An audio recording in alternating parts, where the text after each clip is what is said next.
Welcome to this part 2 of the mini lecture on social marketing. One of the most important concepts, I think, in all of marketing is the idea that pretty much everything in life is a transaction. In other words, people do things in exchange for something else. Every behavioral choice that they make is made with some purpose in mind, with the idea that they're going to be getting something back. So, for example, when somebody is studying for a test, they're not just doing it for the heck of it. They are studying in order to get a good grade or to not get a bad grade. Same thing, you pay your rent on time in order to keep a roof over your head. You're not just giving cash to your landlord. You have a reason behind it. Sometimes people do things for less tangible reasons, like maybe they buy the latest style or the latest technology in order to be trendy. And of course, in health, people often do things based on their beliefs about risk and benefit. For example, somebody may wear sunscreen in order to protect their skin. Nobody would wear sunscreen without thinking that there was going to be some benefit inherent in that behavior. So marketers really understand this very well, and this is at the basis of much of the marketing research that they do.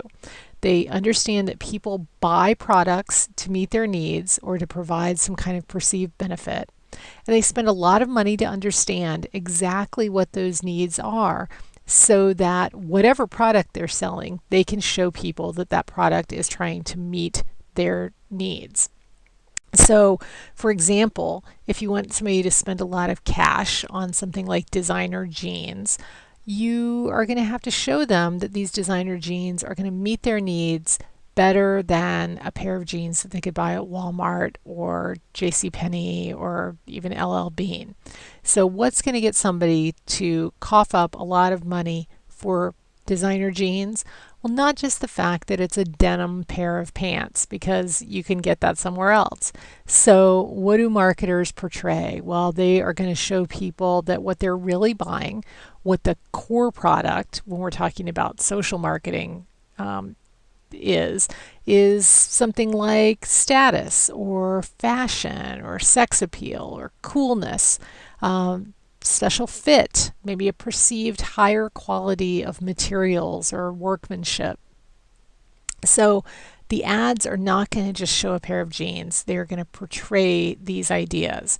And in fact, if you look around at some of the ads that you see for designer jeans, you'll see some of these same ideas played out.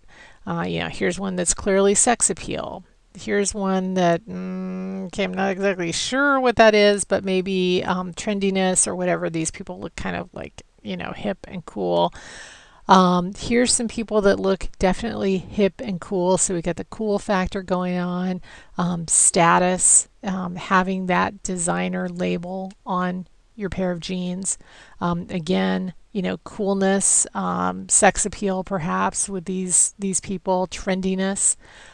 Here's somebody who is really clearly being compared to a runway model. So we've got the fashion or sense of style portrayed in this ad. Again, cool factor here, trendiness, fitting in with the crowd, and the fit of the jeans themselves. The idea that a special pair of jeans can fit you better than just a pair of jeans bought off the rack at an inexpensive store.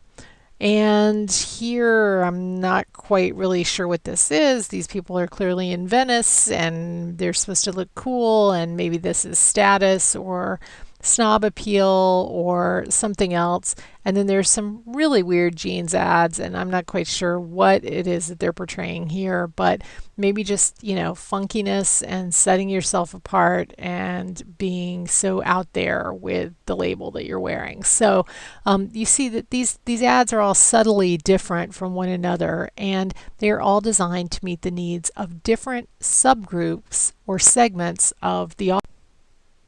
So, of course, social marketers are no different than corporate marketers in terms of needing to figure out the needs that people are trying to meet through their particular behaviors. But social marketers have two slightly different steps that they have to follow. The first one is they need to really think about what are the needs that are currently being met by an unhealthy behavior?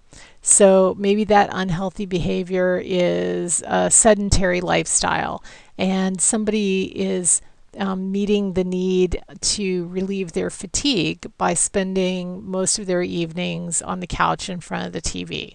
That would be an example. Their need is to rest and recuperate from their workday. How are they meeting that need currently? Through an unhealthy behavior of sedentary lifestyle. So social marketers figure that out first, and then they think to themselves, how could we show people a way to meet those same needs through a healthier or more desired behavior?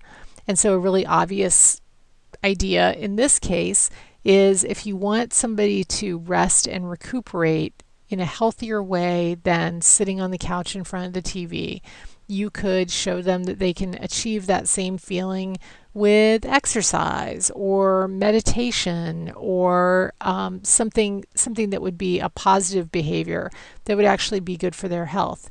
Even sleep might be the behavior that you want to show them.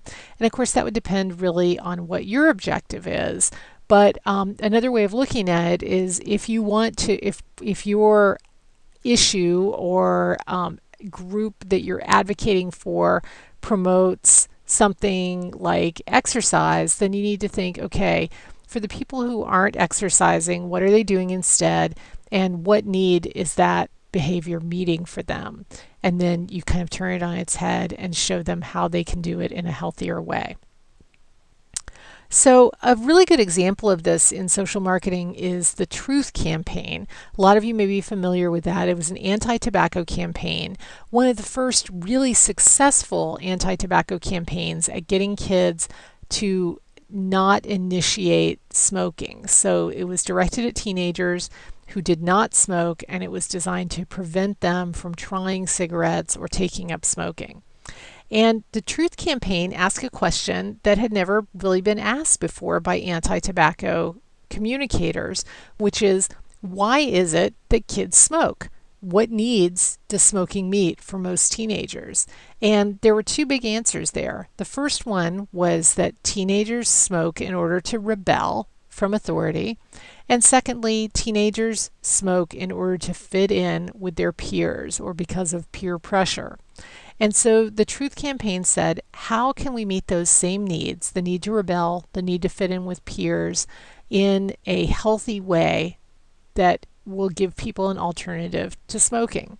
And so the premise of the Truth campaign was to give teens an opportunity to rebel against the man, against big tobacco. So they really incited this rebellion where kids could kind of, disrespect and like thumb their noses at big tobacco and corporate entities like big tobacco. And at the same time, they allowed them to kind of form a peer group based on this anti-tobacco activism.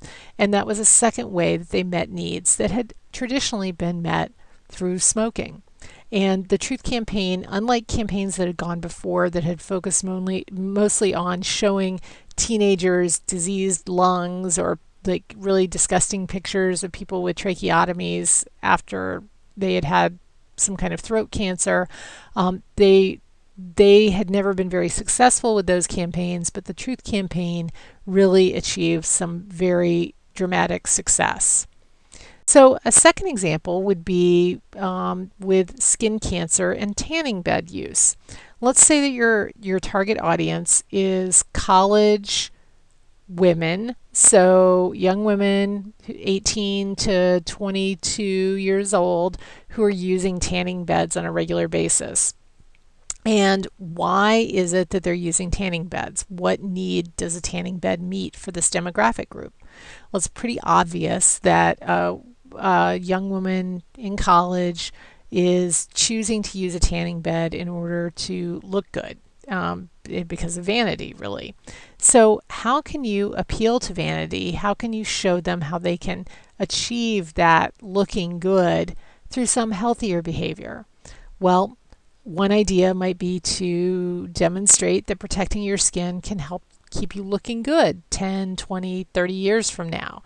That would definitely appeal to people's vanity. There might be a lot of ways to do that, including even some kind of software where you could upload a picture of you now and get a representation of what you would look like 20 years from now if you keep using a tanning bed versus somebody who protects their skin and doesn't use tanning beds now, how they would look in 20 years.